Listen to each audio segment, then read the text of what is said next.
नमस्कार, मी गायत्री किचनमध्ये आपलं स्वागत आहे. आज मी बनवणार आहे तिखट शेव आणि ही शेव एकदम हॉटेलसारखी कडक आणि खुसखुशीत होते. तिखट शेव बनवण्यासाठी 4 वाटी बेसन घेतलं आहे. तर त्यासाठी मी अर्धी वाटी तांदळाचं पीठ घेतलं आहे. 2 चमचे लाल मिरची पावडर, अर्धा चमचा हळद, 2 चमचे जिरे, 2 चमचे ओवा आणि लसणाच्या 15 ते 20 पाकळ्या आणि 2-3 चिमूट हिंग घ्यायचा आहे पीठ मळताना.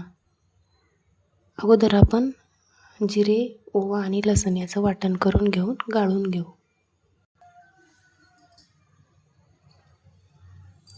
मिक्सरच्या भांड्यात ओवा, जिरे आणि लसण हे बारीक करून घेऊ. नंतर पाणी घालून याची पेस्ट बनवून घेऊ.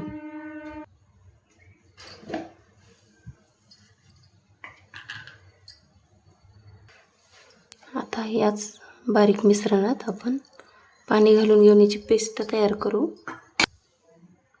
आता यामध्ये पाणी घालून घेतलं आणि याची पेस्ट बारीक करून घ्यायची. शेव करताना ओवा किंवा जिरे बिळामध्ये अडकू नये यासाठी ही पेस्ट छान गाळून घ्यायची. नंतर पिठामध्ये मिक्स करून घ्यायची. 4 वाट्या बेसन घेतलं आहे. अर्धा किलो बेसन आहे हे वजनाने. आणि अर्धी वाटी तांदळाचं पीठ, 50 ग्रॅम तांदळाचं पीठ आहे. आता एवढ्या पिठासाठी मी 5 चमचे तेल घेतलेलं आहे. हे कडकडीत मोहन ह्याच्यामध्ये घालायचं आहे. तेल गरम होतंय तोपर्यंत आपण यामध्ये पीठ, हिंग मिक्स करून घेऊ.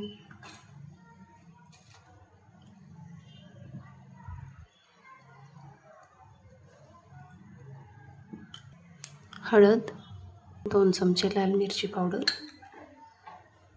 चवीनुसार मीठ घालून घेतलं आणि आता कडकडीत तेलाचं मोहन यामध्ये घालून घ्यायचं. अगोदर हाताने न हलवता उलटण्याने हलवून घ्यायचं. तेलाचं कडकडीत मोहन सर्व पिठाला एकसारखं लागलं पाहिजे. मग आपण मिक्सरला छान पेस्ट केलेली होती ती गाळून घेतली आणि मीठ पण चवीपुरतं घालून घेतलं. आता हे हाताने छान मिक्स करून घ्यायचं.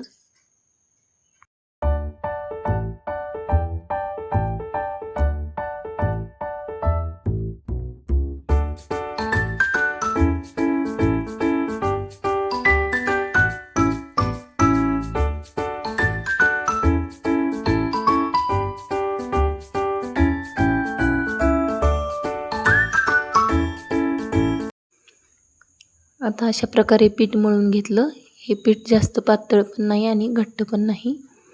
वरून तेल लावून घेतलं आणि आता 15 मिनिट किंवा अर्धा तासासाठी हे पीठ असंच झाकून ठेवायचं. शेवग्याला आतून थोडंसं तेल लावून घेतलं आणि आता यामध्ये या पिठाचा गोळा घालून घ्यायचा आणि शेव पाडून घ्यायची. तेल व्यवस्थित गरम नाही झालं तर शेव तेलकट होऊ शकते किंवा फुलणारच नाही.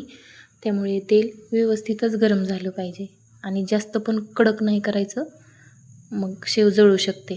त्यामुळे तेल प्रमाणातच गरम झालं पाहिजे. गॅस बारीक करून घेऊन शेव कडक तळून घ्यायची. तांदळाचं पीठ घातल्यामुळे हॉटेलसारखी अशी कडक शेव होते आणि तेलाचं मोहन घातल्यामुळे शेव खुसखुशीत होते.